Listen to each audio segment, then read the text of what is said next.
Всем привет, с вами Drone Adventures, и неспроста сзади меня находятся эти крутые многоэтажки. Да, действительно, я их только что очень круто отдавил, и что из этого вышло, вы сейчас увидите.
Между мной и этими многоэтажками проходит линия электропередач.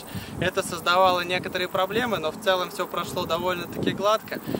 Так что всем спасибо за просмотр, ставьте палец вверх, подписывайтесь на канал, обязательно не забывайте оставлять комментарии и до новых встреч!